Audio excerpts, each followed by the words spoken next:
Hello everyone, my name is Primadiva. Now, let me ask you something. Do you like starter Pokemon? I'm pretty sure you do. Now, have you heard of the theory that all starter Pokemon types have a pattern that's been there since the first generation? So, let me quickly explain. All the grass starters are speculated to be based on animals that are extinct. All the fire starters are speculated to be based on the Chinese zodiac. And finally, all the water starters are speculated to be based on semi-aquatic animals. If you guessed by the title of this video, today I'll be focusing on just the grass starters, but don't worry, I'll do the rest as well eventually. I'm not personally stating that this theory is a fact, since Venusaur is confirmed to be based on the frog, and Superior is based on several snakes that are still alive today. But the theory nonetheless seems to be mostly true, and I think finding patterns in what Game Freak does is honestly really cool, and it's also really fun to discuss our thoughts and theories about it. I'll credit all the artwork in the description below, so please go check out all these amazing artists. And if you enjoyed this video, be sure to leave a like and hit that subscribe button. Without further ado, let's get right into it. Here is 5 possible prehistoric grass starters for Generation 8. So, a mammoth. It's a really popular animal that I'm sure a lot of people want to see more of. One could argue that Mammothwine is a mammoth, but it's more of a boar mixed with some mammoth-like features, so it's not a true mammoth. I think it'd be a great idea to mix a mammoth with grassy elements and make it the grass starter line of Gen 8. These animals are known to live in cold regions, so it might seem off to have a grass type live in an area that it's naturally weak to, but I'm positive this can be worked around. I think this design by, I'm sorry if I butchered his name, Diego Guilherme, fits almost perfectly to what I had in mind. It starts out really cute and round, similarly to Phanpy, but then it evolves to look a little bit more different, as do most secondary starter evolutions, and it looks a little bit more serious. Then it changes almost completely. Its tusks become huge and it has a snowy mountain-like fur on top of its body. Before I saw this design, I already thought that grass and ice would be a very fitting typing combination, and it turns out that the artist thought so too. They even gave it a unique ability called Ice Shield, which decreases half the damage caused by fire moves. Although I am curious why they just didn't go for Thick Fat, which is basically the same thing, but it also protects from ice-type moves. Stat-wise, it definitely looks like a bulky Pokemon with decent HP, good attack, and great defense. I can definitely see it learning moves like Icicle Crash, Power Whip, and Earthquake. So here's a fun thing to imagine. Staraptor and Blaziken mixed together, but instead it's much more bigger and much more terrifying. You'd probably have something like the Terror Bird, a big apex predator that once roamed the earth. It used its powerful feet to kick and hold down prey, and used its sharp beak to dispatch it. And it was also pretty damn fast. I don't know about you, but to me, Terror Bird just screams Pokemon. Here is a really awesome evolutionary line I found by Deviled Man. The first stage looks very fitting for such a creature. It looks cute yet slightly threatening with its small yet adorable claws that could probably still hurt you if you're not too careful. I like how the second stage looks different enough yet recognizable. I noticed that most second stages of starters tend to just look like their first stage, but bigger. And I like how that isn't the case with this one. As for the final stage, I love the skull aesthetic. It really fits the sense of an apex predator. The darkened colors and design, along with it being dark type, seem really fitting too. I can imagine this particular Pokemon hunting during the night, perhaps even in packs, just because packs are cool. The simple, yet not too simple, design is perfect too. You can honestly really see this design being an actual Pokemon. Its stats would probably be good attack and amazing speed, yet pretty frail defenses. Kinda like a physical version of Sceptile.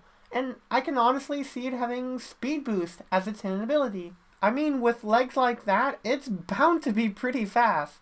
As for moves that it looks like it could learn, would be Drop Kick, Superpower, Crunch, and, of course, since it's a bird, Brave Bird. Let me ask you a question. How cute are bunnies? Very cute, right? Adorable? Even this extinct giant rabbit? Well, it was giant in comparison to rabbits we know today. Say hello to Neurologus Rex. Now, would you keep this one as a pet? Or how about a Pokemon?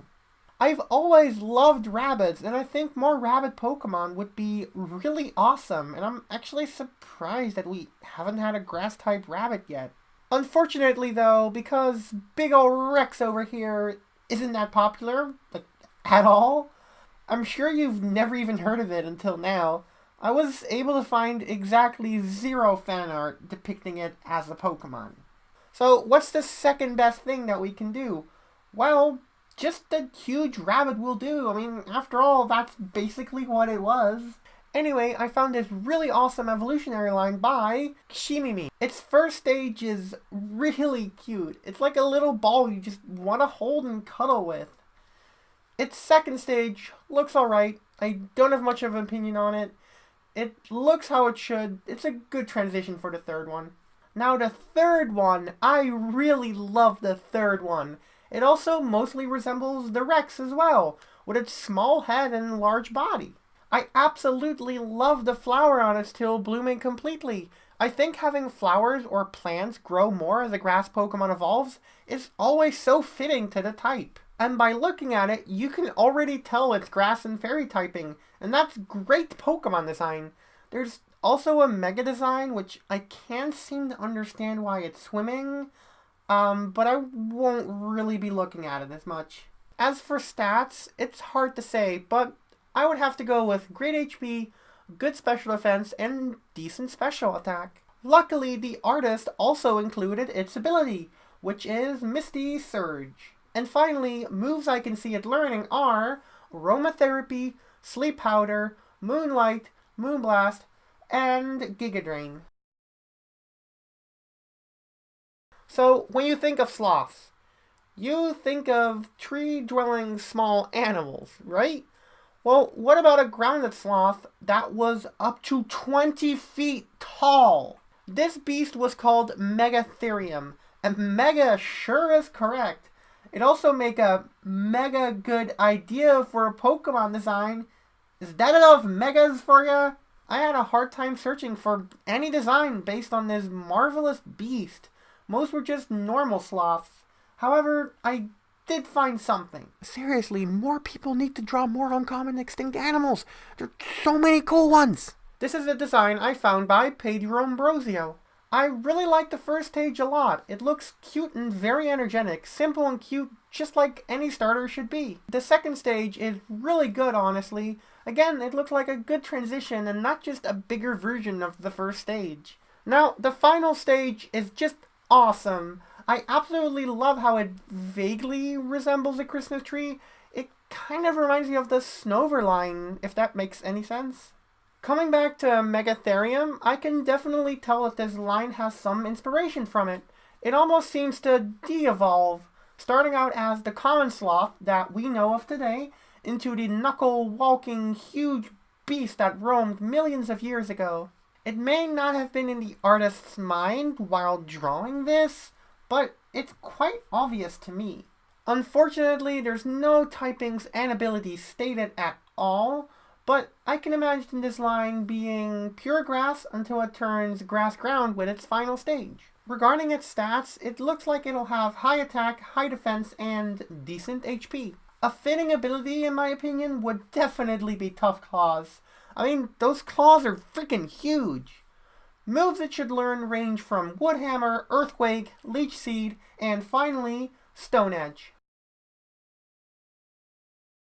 Okay, so moving back from the more uncommon ones, here's one I'm sure all of you know, and that is Raptors. How can I make a list about extinct animals without including the awesome Raptors? It'd be a real shame if I didn't include them. Check out this awesome evolutionary line I found made by Xelku9. First stage is cute and small, again as a first stage should be. Not much else to really say. The second stage looks great too. I like how it's slowly turning into a predator rather than a baby, as it obviously should with raptors. Now, the final stage, as usual, is what it's all about. The colors, the design, all great. A small detail that I really love is that the artist knows that raptors had feathers. In fact, most dinosaurs had feathers to an extent. Just a little fun fact for those who didn't know. Although technically birds are dinosaurs, so they technically have the most feathers, but that's not something I'll get into right now. Overall, I adore this line. Starting out from cute to become sleek and dark later is perfect, just like how it should be with these amazing dinosaurs.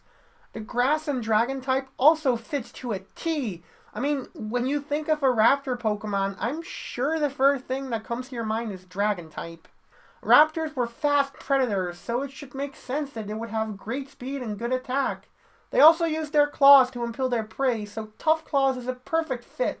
But I can also see Intimidate being a good ability for it too. Fitting moves it would have would be Outrage, Leaf Blade, Crunch, Dragon Claw, and finally, Dropkick. From the not so popular ones to the ones everyone knows, this list was really fun to make, and I loved all the designs I showcased in this video. Please check out the artists. They have much more awesome work on their DeviantArts and definitely deserve the recognition. My personal favorite would have to be the Terrorbird one. What about you? What's your favorite one? And what other extinct Pokemon would you love to see as a grass starter? Be sure to comment down below so we can get a discussion going.